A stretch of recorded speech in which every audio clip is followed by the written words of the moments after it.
All right, everybody, welcome to another installment, rendition episode of Plugged In. This week, we're going to talk about Harbaugh's comments on Urban Meyer, the Tyrek Hill decision, and how it relates to the Me Too movement, and who's more unhappy, NFL or NBA players. So, I think it'll be good for us to start with the Harbaugh incident. So, this week is like media day for a lot of college football teams since the football season's upon us like in about a month or so. And he made the comment that, yeah, Urban Meyer is a good coach, but there's been controversy following him everywhere he's gone. And obviously, it's a gross overgeneralization because when he was at Bowling Green and when he was at the University of Utah, nothing happened there. But he's referring to his time at the University of Florida and Ohio State University. So I'm curious to know what you two thought about his comments. Yeah, I thought it was just, a loser trying to make excuses essentially. Right. Just whining. Uh, especially if you look at Urban Meyer and look at the fact that, yeah, he has some controversy, but they weren't essentially the same thing everywhere he went, right? They were different. Mhm. And I don't know, this notion that, I mean, I think to a large extent, dude from Kentucky, basketball. Um, I'm forgetting his name right now. The head coach, Oh, Calipari. Michael Perry. Yep. Well, it's the same thing, right? He's had some sketchy things happen. To watch. Same thing with Patino. But they still won, right? And I'm like, man, that's how it goes. You know, Right.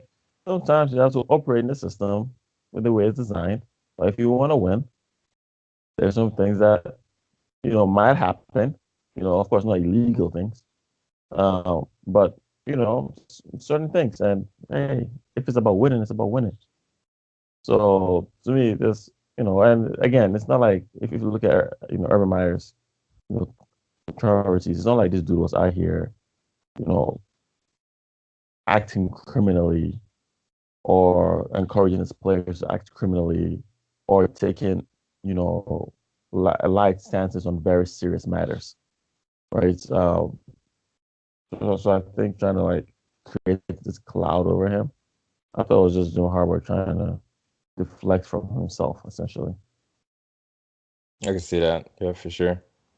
What were you thinking, Kelly? Well, yeah, I feel like Jim Harbaugh, like complaining about Urban Meyer, especially when Urban Meyer is not the coach anymore, but Urban Meyer is like the assistant athletic director. So he's still kind of calling the shots in recruiting and probably still beating them at that. But I feel like, yeah, Jim Harbaugh is definitely focused on like trying to beat Ohio State this year.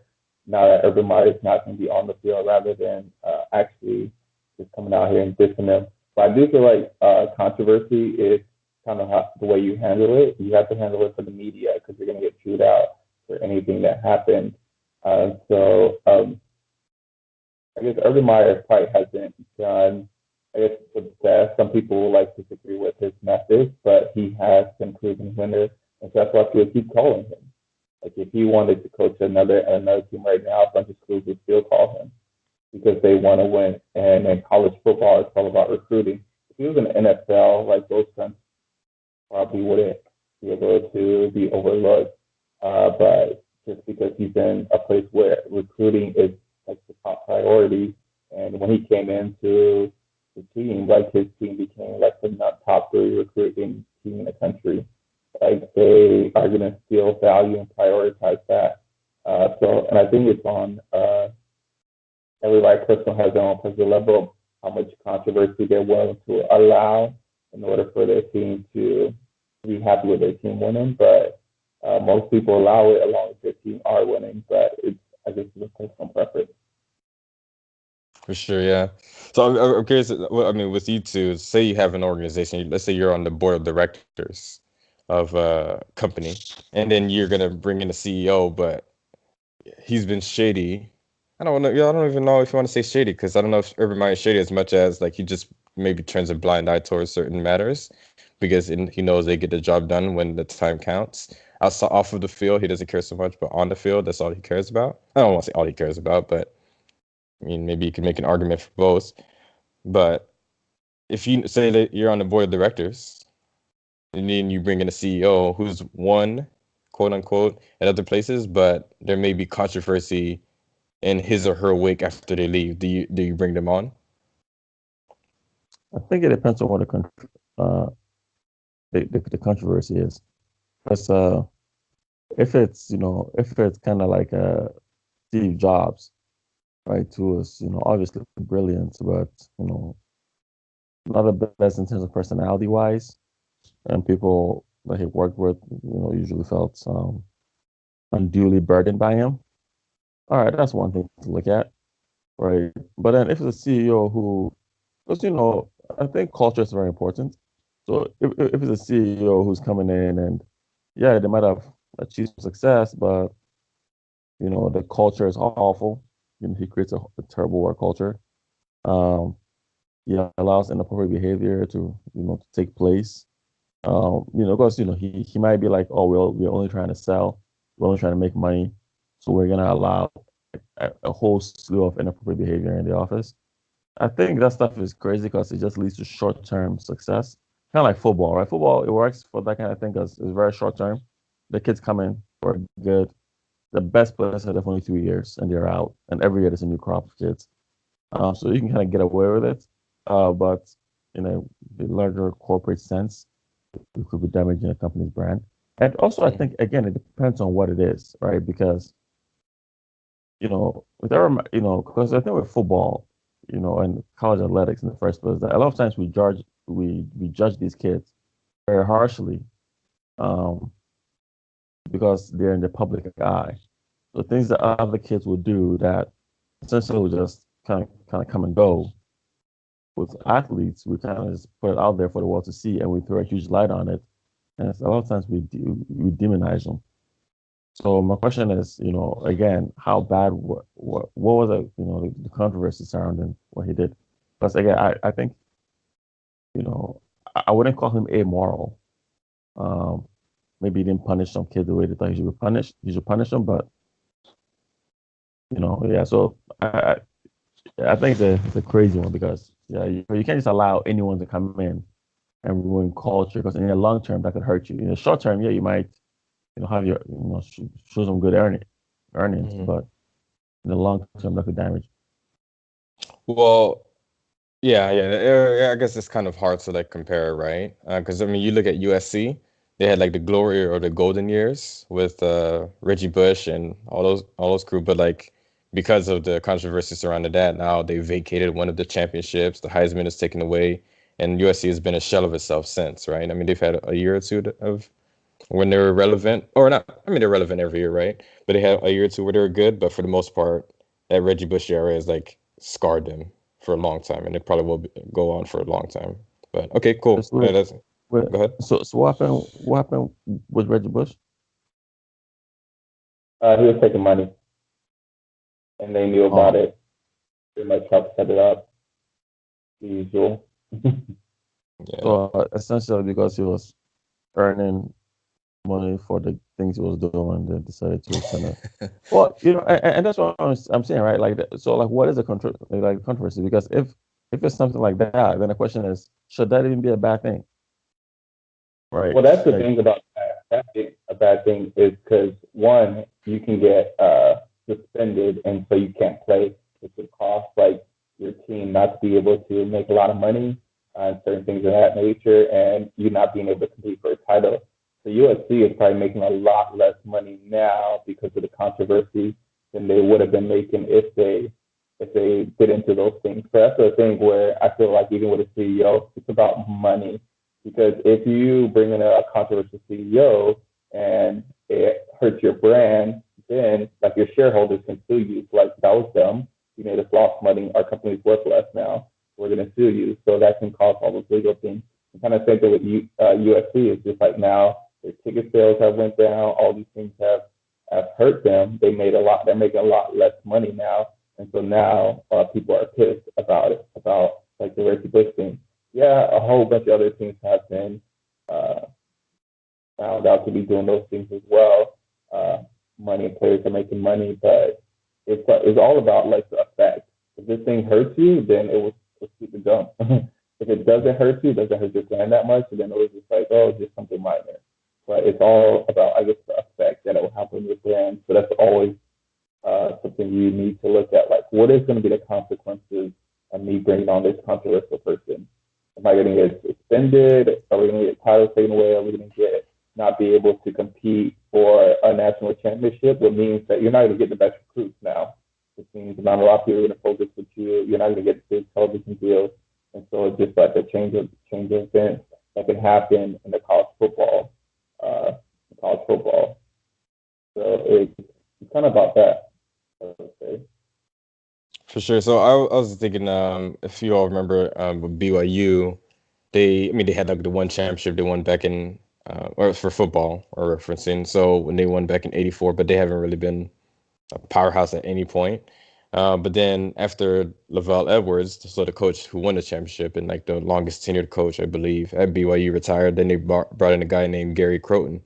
And if I remember right, it was either his first or second year they had an amazing year, but then there was a lot of controversy in that the students weren't abiding by certain guidelines that the school has based on its religious affiliation with the, well, I mean, it is sponsored and I don't even know if that's the right word, but ran by the Church of Jesus Christ of Latter-day Saints. So because of that, I mean, they were winning, but then they're like, oh, wait, we're bringing like undue burden or like a negative brand to our name. Like, obviously, we want to win, but not at the expense of ethics, right? So, I mean, yeah, I think from a business standpoint, you two make a great point. Like, you can't really compare to like, whereas like well, I guess Kelly, you made a good point in that. Like now, a lot of shareholders and boosters of USC are pretty upset because since that Reggie Bush era, like they haven't been the same. So they want out in a sense. So okay, cool. So, but I guess it sort of who you care about because I don't care about USC or the Mm-hmm. boosters.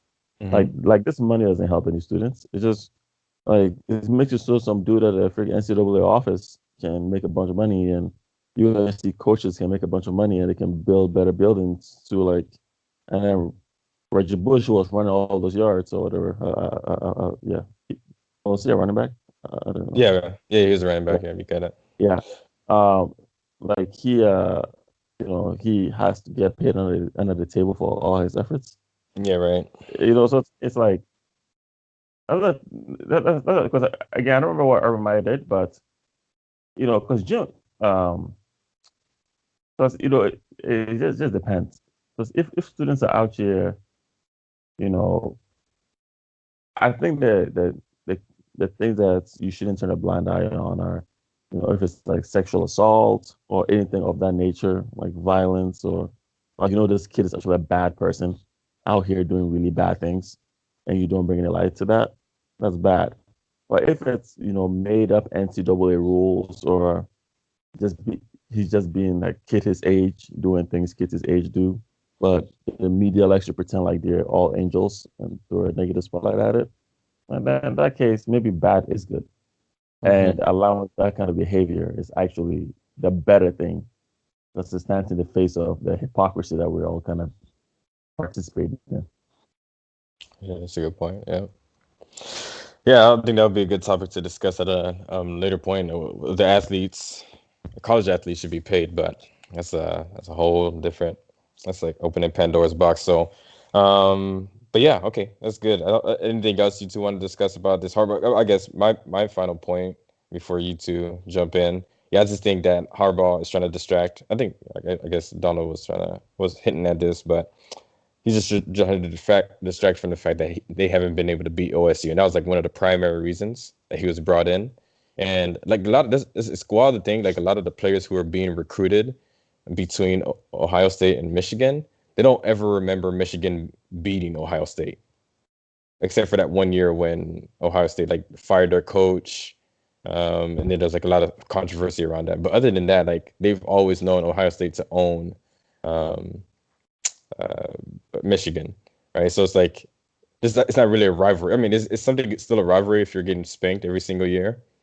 I mean, by I think it's only by name, right? And just like with BYU and Utah, like it's only by name at this point because they haven't beat them in like 9 years. So Okay, I don't know if there's anything else you two wanted to add on to that topic.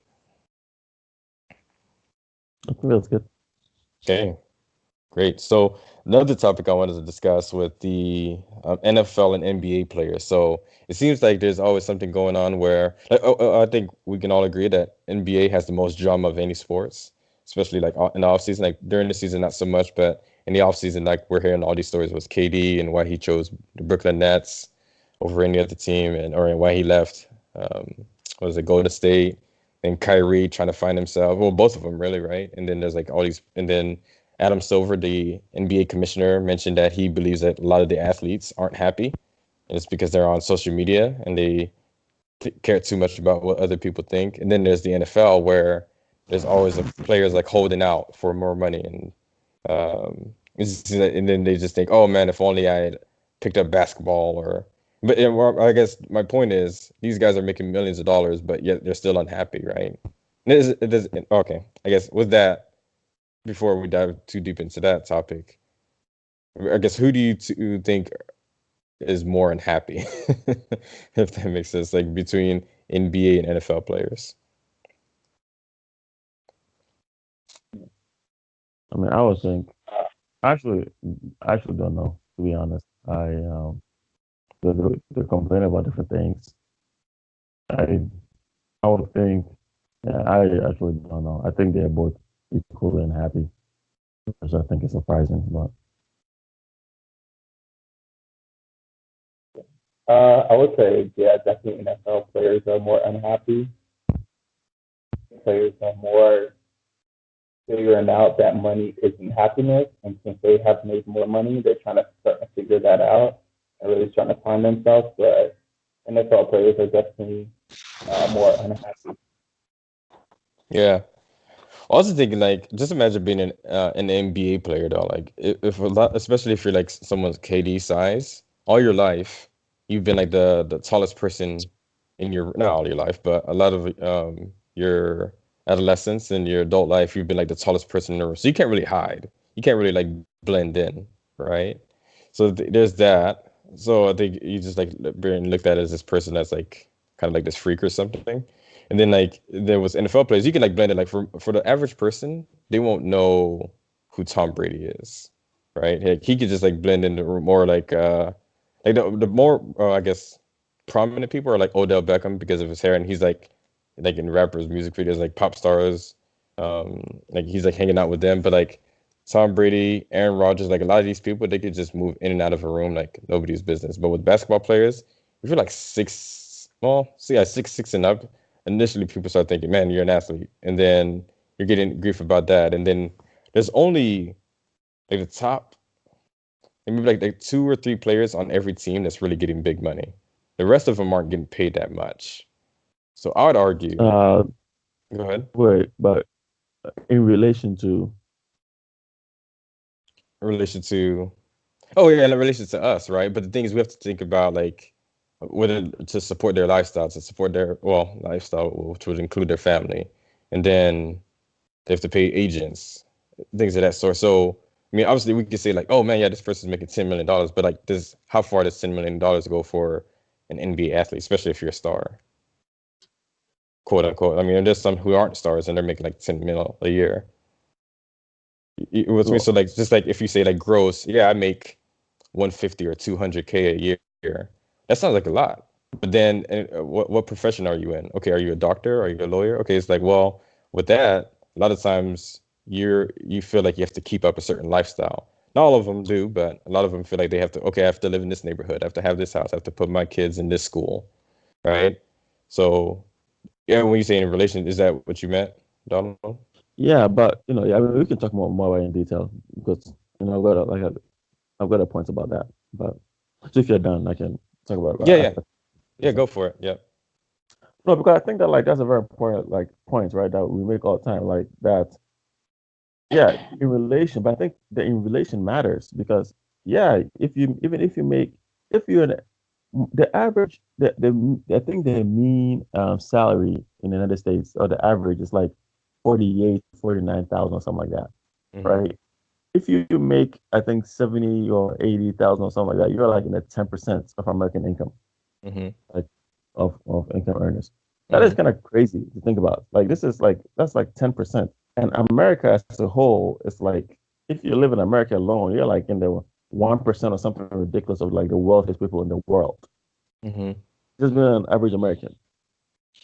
And I Right. think perspective matters because we forget that, right? Human beings are really good at um, um, adapting, right? We're really good at adapting. So there's something that, for example, you can have a big problem in your life. And usually when we have a big issue in our life, all we hope is for that issue to go away. Like, oh man, I'll be so happy if this issue just went away. Mm-hmm. But then once that issue goes away, we're happy for a little bit, and then we're on to the next issue. Right? Because we're really good at like, all right, what's next? Because when something happens, we normalize to that situation, and then we forget how much we wanted that situation, and then it's like, all right, what's next? And to me, there is no excuse for any human being. I don't care if for some weird reason you feel you have to buy Lamborghini every month or live in the most expensive house. The fact that you have a wrong set of ideas does not make them okay to be justified by. It is you. It is on you to figure out and to understand truly how privileged you are. And to me, to complain about that, it's like, dude, an NBA player making $1 million a year, just one, just like even like I think the vet minimum is like two. Yeah, like Mm-hmm. yeah, you pay your agent if it's a freaking big agency 10%, if it's an individual agent like 5%.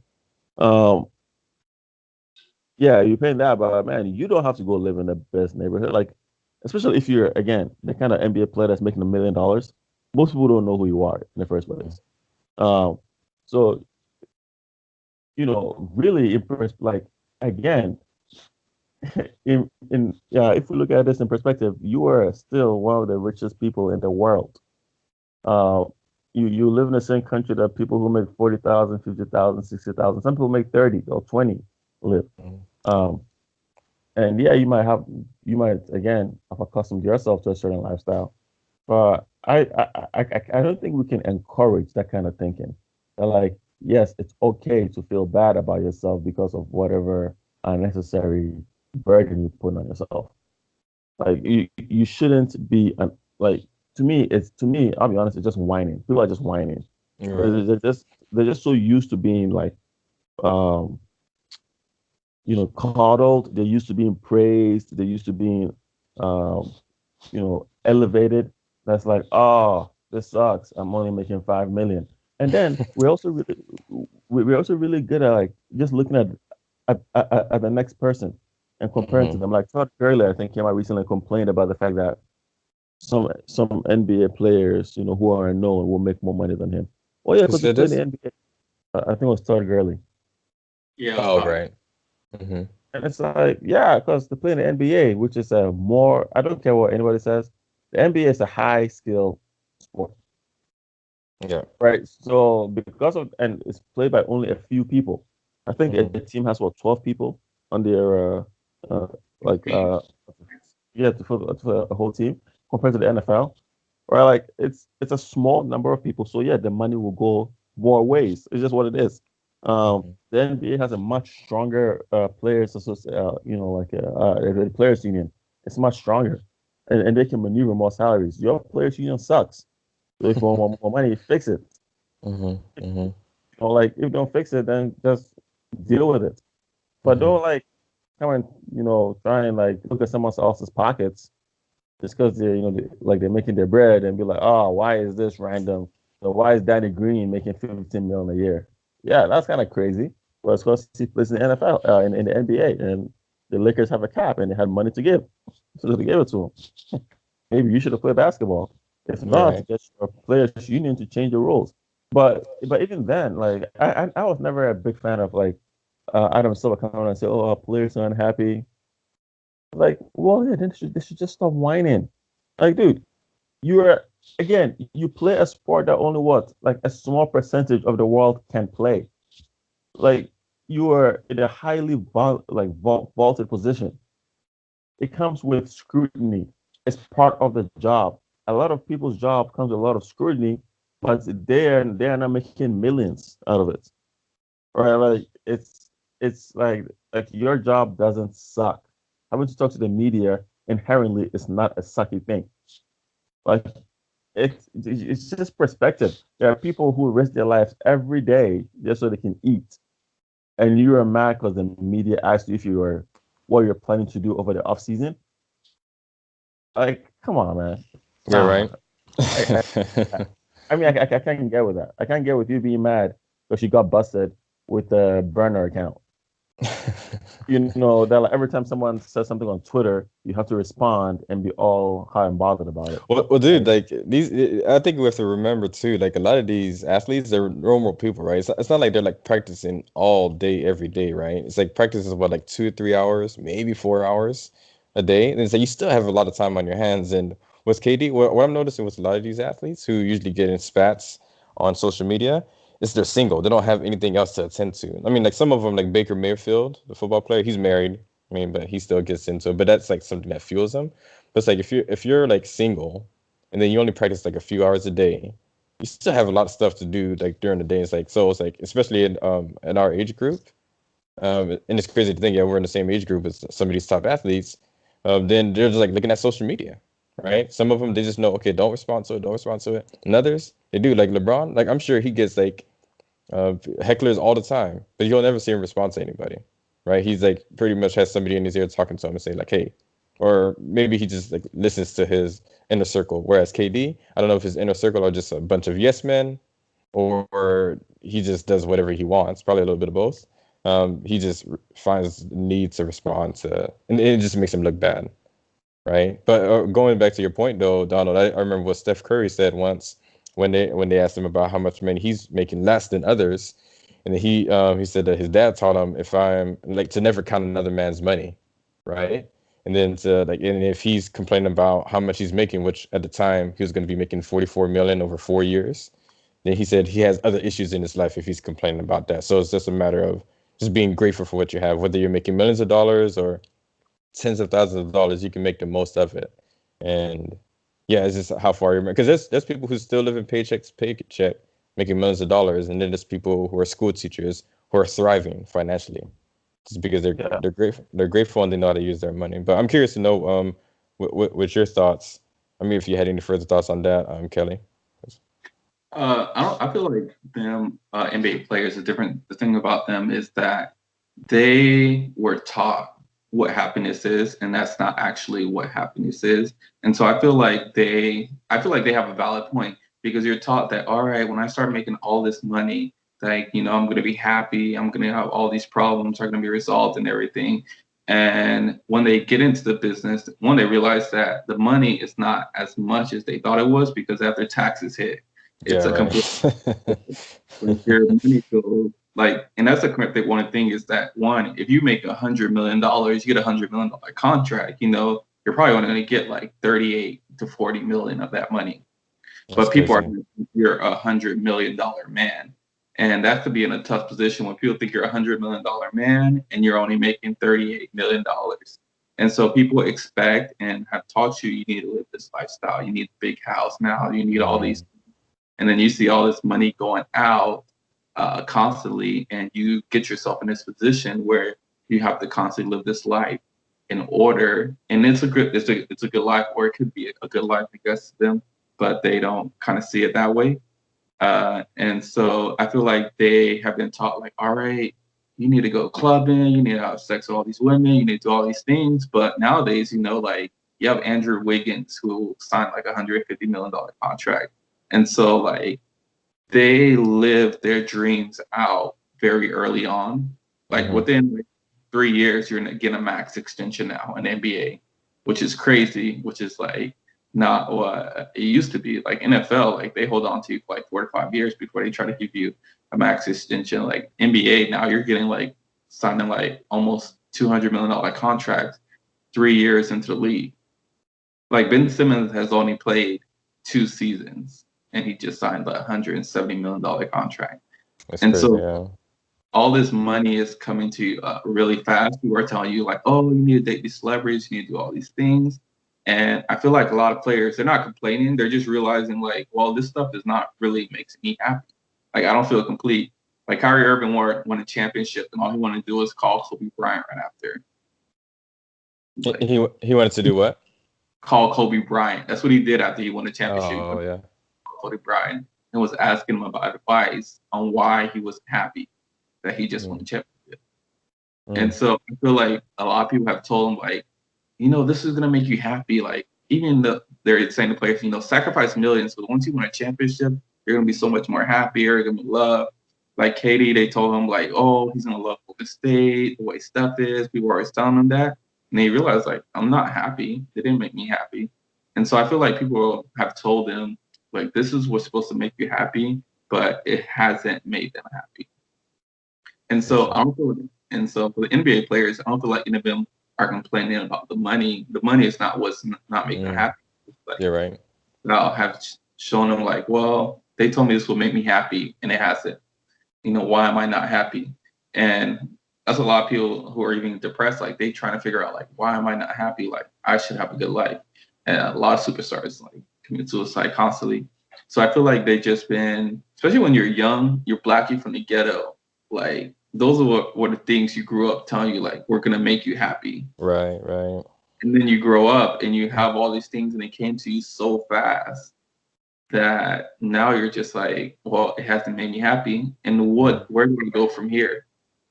Awesome. That's a good point, man. Well, I think again, I think for the point of this podcast is to hope to bring people together, like athletes or just prominent figures in general, and the average person, right? So the thing is, like, even though these people are making millions of dollars, they have the fame, power, money. They just have a lot of things that media tells you that you should strive for. They're still unhappy, right? I mean, how many times do we have to hear about somebody committing suicide so we get the point like, look, these people are not happy, right? So I think the number one thing is gratitude, just being grateful for who's in your life, the real people in your life that are helping you become your best self, grateful for what you have. And then there's a difference between gratitude and contentment. And I think contentment is just more of, okay, I'm okay with where I'm at. There's no point in improving. Whereas gratitude is like, hey, I'm grateful for what I have, but there's still more. But I don't have to look at somebody else's pockets, right? Or I don't have to think, oh, the grass is greener on the other side. If I just focus on watering my grass, then everything will be good. I don't have to look at someone else's yard. But that's a good point, Kelly. Any other thoughts from either of you on this topic before we move on? Yeah, I think just to piggyback on that, I think it's just because like so what these players have been taught in terms of what kind of gives happiness in life, I think is what we have all been taught. Right? I think we all have the same programming. Like almost everybody, unless they're wise enough to see past it, is convinced that money makes you happy. The reason why a lot of us sacrifice a lot of things just to get it, right? Because it's especially America is great at that lesson. Because America teaches that money and luxury and comfort are the things that we should seek, right? So and we do a lot of things in order to do that. Even think about how we talk about our children. A lot of us say stuff like, "Oh, I want to give my children the things I never had," right? Because we've been made to see painful experiences in our past as bad. So we're like, "Oh, if I struggled with this, if I wasn't able to go to the field trip, I want my kids to be able to go." Except maybe it's a good thing that you didn't go to the field trip. But like pain and suffering are actually really good things because they help you grow because a human being needs both of these, all of these things. And we grow up and realize that, well, you can make all the money in the world, because it doesn't just affect, athletes. This affects all wealthy people, hedge fund managers, um, bankers, actors, so like whatever. A lot of people get a lot of money and I realize that it just changes the nature of their problems, right? It doesn't make them any happier. And so again, I'm sure, like I said, human beings adapt. So when you're poor in college, before you make any money, you will be convinced, which makes sense, that the money will make you happier. And to a certain extent, if you're poor, making a certain amount of money will make you happier because your life isn't as miserable. But I think that there have been studies made to show that if you make, after you start making past 75,000 or something like that, that the quality of your life actually, like the happiness level, doesn't change. Because at that point, you can take off all your needs. And when you can do that, well, nothing can make you happier. But we're convinced that, comfort and luxury can make us happy. And because America is a big consumerist country, that's me that the narrative is pushed even more. But in the end, man, that I see these guys and I'm like, there really is no difference between, you know, the only difference is we're seeing it play out on the public stage. Or like we're seeing these athletes get judged by the media on a constant basis. It's a revenue generating thing. But Mm-hmm. there's no difference. A lot of us are taught the same thing. We all really want to make a bunch of money at some point, so we realize that it really will not change the quality and the nature of our lives. We're taught to seek the wrong kinds of attention. If I get this new job, I'll be happier. If I get a scholarship, I'll be happy. If I get into this program, I'll be happier. Um, right? Because again, we adapt quickly. But Right, so I right. think in the end, is the reason why I feel like you know these players are all going to, like, the ones who are unhappy are gonna stay unhappy because they need to learn a lesson that everyone in life has to learn, Mm-hmm. which is that life is what it is. Mm-hmm. And if you're always seeking the next thing to make you happy, you'll always be unhappy. It's just how life goes. For sure, man. That's a good point. So I'll end it with this. I think I won that argument against both of you. NBA players are more unhappy. Am I not right? So I think we need to put a poll out once we get our things running. But just thinking, like, look, these NBA players, they're looked at as the model, like, because they're making more money than, well, baseball players. People don't really care for them, I guess. But like, people are like, it's like always a competition between NFL and NBA. Like NFL is like more revered. People like it more, at least in the States. And but then it's like in NBA, you're more recognized. You get the endorsements. You make more money, so you should be happier. But yet, just still, you still find all the drama. Like they have, like it's like a soap opera. Like especially in the off season and then during the season, and then people be like, "Yeah, you should be happy. You're making all this money. You're getting all this fame," especially from your own peers on the NFL side. And then nobody's having any expressing any empathy or sympathy for you, whichever word it is. But okay, cool. Well, I wanna. I wonder Uh, if it's that, because I don't know if it's that they're more unhappy. But again, I uh-huh. think it's hard to measure that. I just think Yeah. it's a spotlight, Sure. right? Sure. I Sure. think I think it's a spotlight. I think the NBA is better to talk about again because it's such a star-led league Mm-hmm. that uh, we can talk about the stars all the time, Mm-hmm. and so then it makes it seem like, I mean, even right now, like NFL is coming, the NFL season will start sooner, but then it's still about the NBA. Like that's what everyone always talks about. So I Mm-hmm. think Mm-hmm. it might create that impression, but I don't know if we can say one is necessarily happier than the other. I can. Yeah, dude. I can. I mean, no, I'm just kidding, dude. Yeah, but but no, I think the biggest the takeaway from that discussion is that just, I mean, happiness is what you make it, right? Just be grateful for what you have, but don't be content. You just keep striving, but don't worry about other people. Just focus on yourself. And yeah, I like what you're talking about, Donald, like not putting happiness on the other side of things because you're just continuing to push the benchmark out further. Be happy with what you have. Obviously, you want to push the benchmark out, but like not for happiness, just more so to get the best out of yourself. So, okay, great. Well, last topic I think we wanted to discuss is the Tyreek Hill decision and how that relates to the Me Too movement. But I guess what were your initial thoughts when you found out that Tyreek Hill wasn't going to be? I guess just to give some context onto the whole matter, or not supposedly, like months ago he was on audio, like his girlfriend. I don't know if it was his fiance, but his girlfriend like recorded a conversation they had between the two of them, and where he mentioned that, or that, well, basically what was said was that he at one point like hit his child, and that his child is scared of him, and he said that, well, he should be scared of me, and you should be as well. And so there was this whole controversy around that, but that was just a 2 minute audio clip, so it made him look like a villain, like made him look really bad. And one thing I found in over the years, well, I'll say over the last year or two, is like not to jump into conclusions, but to not all the facts, but like a lot of the facts are out before I make a decision, because it's pretty easy to just make a decision and then you look stupid. So sure enough, a few months later, the full audio is out. Like it was just a full 11 minutes. So that's quite the difference. And once you start seeing the context of the audio, you're like, okay, this is something completely different. Not to absolve Tyreek Hill of anything. He still says some things that's like made me uncomfortable, but it didn't sound like it was anything that he was like guilty of, if that makes sense, right? But yeah, anyways, but players have been suspended for far less. So I'm curious to know what were your two initial reaction when you heard that he wasn't going to be suspended. So I'll say like my first was so when I heard it that he wasn't going to be suspended, it made sense to me because when I actually heard the audio the first time, the sports stations were reporting on it, and I actually heard the audio, and he never admitted to being the boy, even the first time, right? And to me, it was just obviously someone that was mad at his girlfriend, and as we were having an argument, and just saying some wild stuff. Or like there was nothing in there that made it seem like this guy was actually beating people. Because she said, why is he scared of you? And then he responds, you should be scared of me.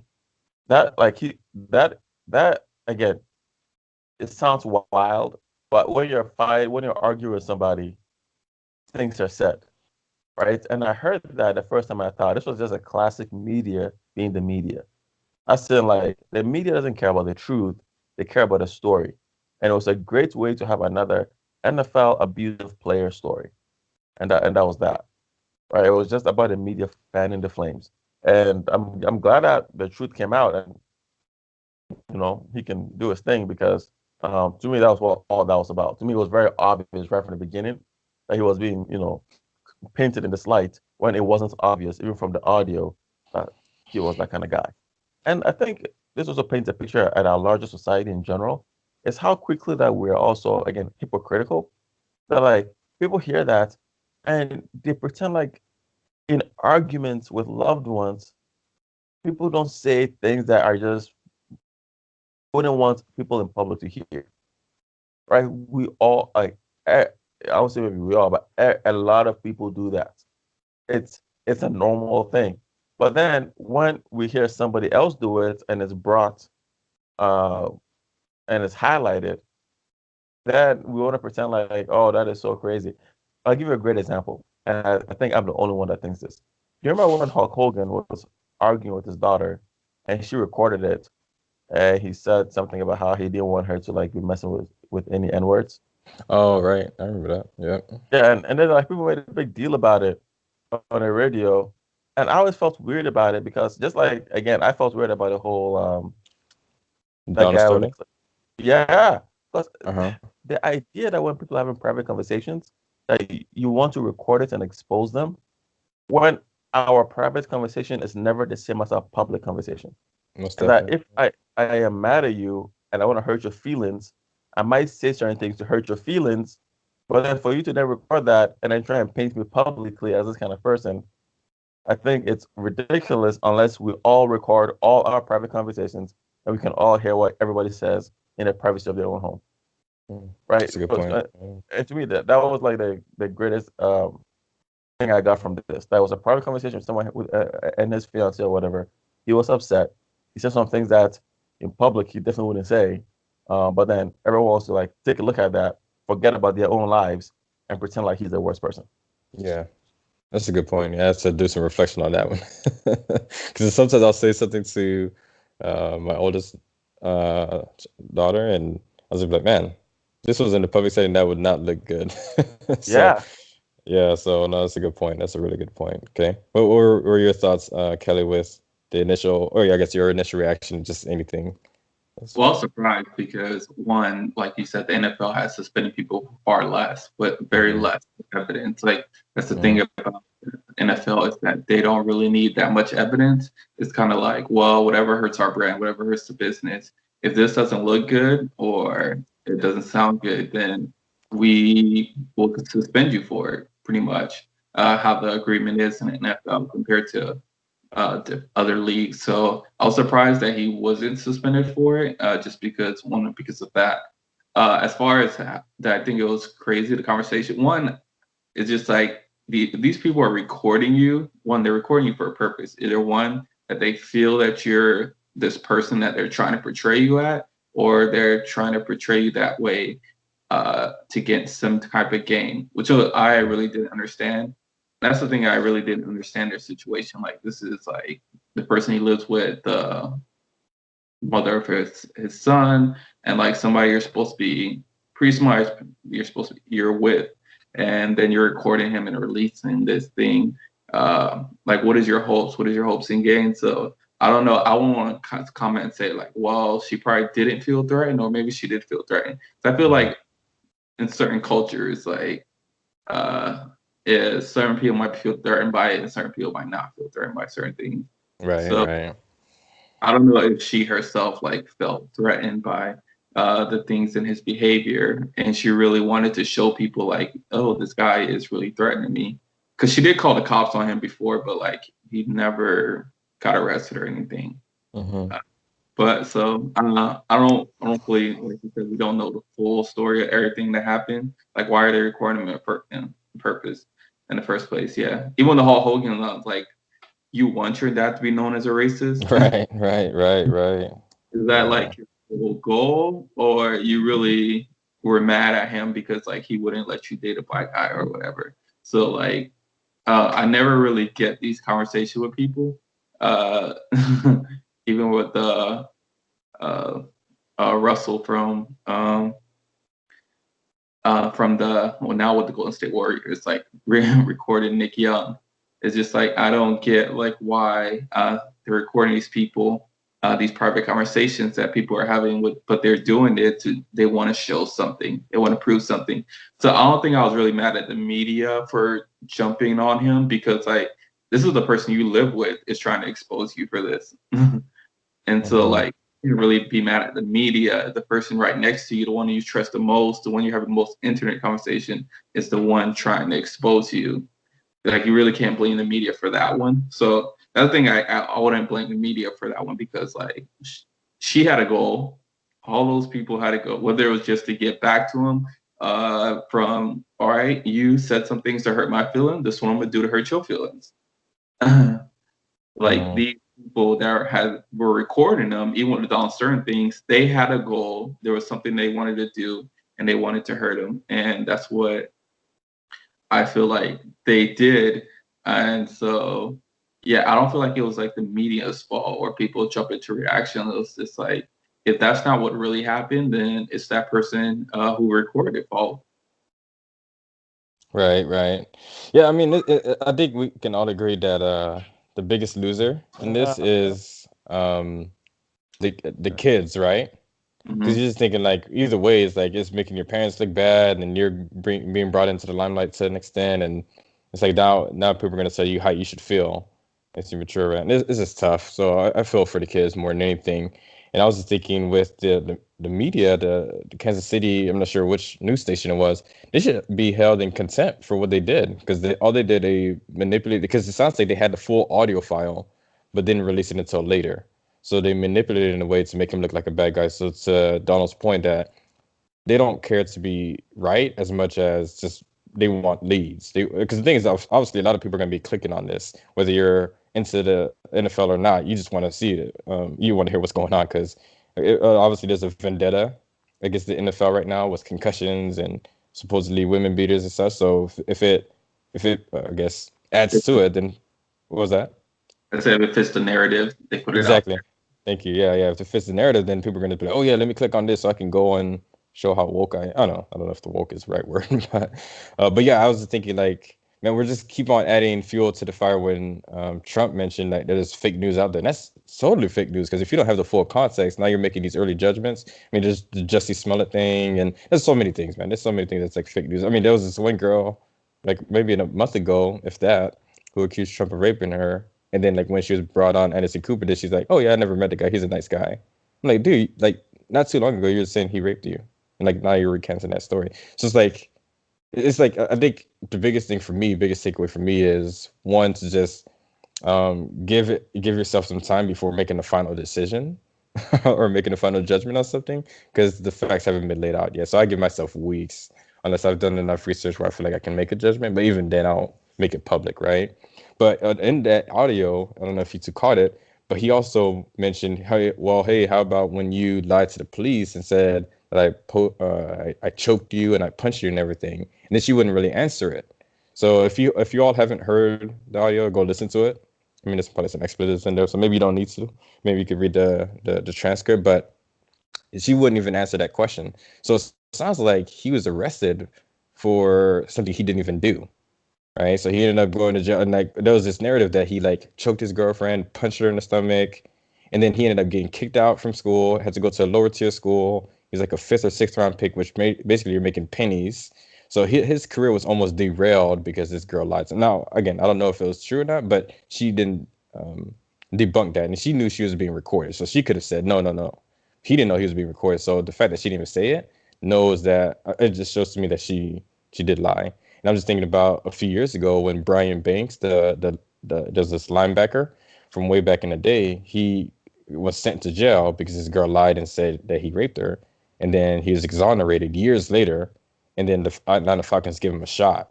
But basically by then it's like there's no way you're in football shape, so he never really made the NFL, right? So with Tyreek Hill, it seems like it's going to be like I don't know if it's happy ending because this cloud will hang over him for the rest of his life, whether he's like exempt from all of this. But it's tough because with the media, like they'll just paint this narrative and then they won't even recant it. Like once it's out there, they're like, oh, rather than say that they're wrong, they might do it, but it'll be like a super small heading as opposed to front page. Letter. So, but also I guess with my thinking is I feel like with the Me Too movement, it's lost its steam because of instances like this. When you have, I mean, obviously this wasn't rape. This was more different than that. If with Me Too movement, is it more like rape or what is it exactly? It's everything domestic violence, rape. Oh, It's is not. it? It's everything, even talking down. It incorporates anything that I guess puts women down in general. It's not just about one thing. It started off with being about rape, and it has kind of expanded into different snowball effect, different things. So anything that pretty much puts women down. Oh, okay, that's good to know. So with that, like, I mean, I feel like it started off initially well, but then it's like then you start having other people infiltrating the movement, and then it makes it lose its steam, if that makes sense, right? Like now it's not as legitimate. Just like with the what is the like all well, not all lives, definitely not all lives. With the Black Lives Matter, I think initially it started well, but then you start having people infiltrated in a sense, and then you start having like illegitimate claims, like people just looking to be victims, right? And I think it's one of those things where if anything that these past few years have taught me is just just take a step back, wait till you get the evidence before making a final judgment. Because in a sense, like not only do you look bad, but you're making that individual look bad. And then in the eyes of the public, now that person is always going to be viewed as this individual, whether or not their name has been cleared of any wrongdoing. But yeah, I'm curious. Go ahead. Like the Tyrek Hill case, do you think that's more the media or the person who was recording him, like his girlfriend, is more to blame? I mean, I think it's definitely the media because, yeah, like his girlfriend, who, by the way, I don't know why these players keep dating these chicks. If a woman ever lied and said I choked her and beat her up, that's it. I don't how I do not. All right, I just don't get it. But then also, I think the media, in the sense that yeah, people can do whatever they want. You know, okay, they can lie, they can try and frame things, but the media, journalists are supposed to do research, are supposed to provide the information, the background, and not just provide a narrative. And our media doesn't do that anymore. That the media right now is just about a story. So, and I think, and that's a problem, that they want to position themselves as the vanguards of truth, but they're just narratives that they just they hear a story and they want to frame it in a certain way, and they frame it, and that's it. So it's like, yeah, people can say whatever they want to say, but the media's job is to be like, before I present this as truth, I need to research it and say, all right, well, this is what she's saying, but this is all the information we have. But the media doesn't do that anymore. The media is just about the story, man. They're just about getting it out there. Well, yeah, that's the thing too, Donald. Like, it's better to be first and wrong than to be right but last, right? So that's the thing. I think they were just like jumping the gun. That's what I found, and not I found, but I've heard to be the narrative with media. So if you're like, so the thing is like, so with Washington Post or the New York Times or certain big media outlets, they're wrong a lot of times. But the thing is, people still view them as the cream of the crop when it comes to like the media, right? So like there's times when you'll be discredited, but if you're like the first person to report on something, then they'll just, I mean, I think that's what like a lot of people could like. It's like, oh well, I don't know, ESPN's like maybe losing its legitimacy, but they're still their go-to. Like people aren't really looking at Fox Sports or CNN Sports or whatever it is. It's still ESPN, even though they may have something wrong or politically affiliated. Like people still use that as the vanguard when it comes to sports news, right? So I don't know, but yeah, I think to answer your question, Kelly, I mean, in addition to what Donald has said, yeah, I mean, I think it's on the media, man. I mean, obviously, this girl has, I don't know, a vendetta, or like you were saying earlier, she's just trying to get something out of it. What is it exactly? I don't know, man. But I think some of these people need to be, well, a lot of these people need to be held accountable, especially when people are accusing someone else that causes them prison time and money in their future, just in their future period. Like now it's like, but then these people get off scot free. You just think about these. I mean, that's going to put on women. Well, I guess it's more so women. When women accuse men of rape, and then the guy goes to jail, then the person is exonerated. The woman still walks away hands clean. If anything, they get a reality show out of it, right? But I don't know. I mean, I feel some type of way about it. So I just feel as though people need to be held accountable for their actions, especially Yeah. if you're putting out false claims. Just to touch a claim on the Me Too movement, I think it's important to realize that like the Me Too movement, that's originally created, was supposed to be a platform where women who survived domestic, sexual violence, domestic abuse, and stuff like that could also share their stories, right? To kind of empower other victims. Like, yeah, it happened to me too. Like, you are not alone in this. I think what it then became was a tool used by certain people with agendas to try and move certain people out of position, right? We become like, oh, we think that this situation is run by a certain kind of person who doesn't deserve to be there, and we're going to do that. I think I think that's a big disservice because I do agree with you that now, and I think research was done recently that people have become more skeptical of sexual assault, sexual harassment claims It's than just before, unfortunate. It's right? unfortunate, Yeah. man. Yeah. And that's again when so many stories come out, and all of a sudden some stories that sound more like a bad date or a miscommunication end up being made to all seem like sexual aggressive male behavior, typical to only men. Then all of a sudden people feel like, all right, this is kind of now can we even believe anything? Right? Yeah, Which it's again, tough. and again, it's part of the thing with human beings, man. And again, the media, man. Like I think the worst to me was when they kind of went after Morgan Freeman. Right, that's sort of like the New York Times. Morgan Freeman made a joke to a New York Times reporter. She thought it was inappropriate and took it upon herself to like paint this guy as a predator. Did all this research, interviewed all these people, sharing all these stories that when you listen to them in isolation, sounded very normal. But then when they compile them all together, like they always do, sounded like Morgan Freeman was like the worst human being on the planet. And then he sued, and then they pretty much just kind of backed up the story, and then it Mm, died. I didn't Right? know Like, that. yeah, it was wild, man. They had like stuff like his male colleagues being like, "Oh, he will make jokes about women sometimes." I'm like, well, yeah, man, that isn't that what everyone does at work. Just stuff like Mm, that, where it's like the media has a great way of being able to isolate incidents, paint a picture, and just create a narrative and make you look like an evil person with things that individually will make no like will not be connected. But if I kind of wrap a story around this and say, which is what the media just creates narratives, right? It's it's like like Malcolm said it, man. Like the media is the most powerful entity. It can make an innocent man look guilty and make a guilty man look innocent. So I mm. don't know. Yeah. Brother Malcolm, Yeah, No, I I still just have to think about the media. It's like it's crazy. for sure. Yeah. What was that, Kelly? no, I still say the media is second because even with like the Jesse Smollett, like you would blame him first rather Oh, than that's a good point. for I see jumping what you're on saying. there. And so I feel like that girl, if she was like she recorded that video asking them those questions, saying those things for a reason, saying like, well, you hit him, saying all these things and all these and recording it for a reason. And she put it out there. And so like the media was like, well, this is the person he's with, pretty much saying that he abuses her and he's domestic violence. So they ran with that story. And so I'm not gonna like blame the media for not having all the information releasing out there because that's what they do. It's Broussard does that. Yeah, that's And tough. I can see your every point. everybody has it, but I feel like in these certain cases, I feel like you gotta blame the person who's following the fake report more than the media who blew it up more.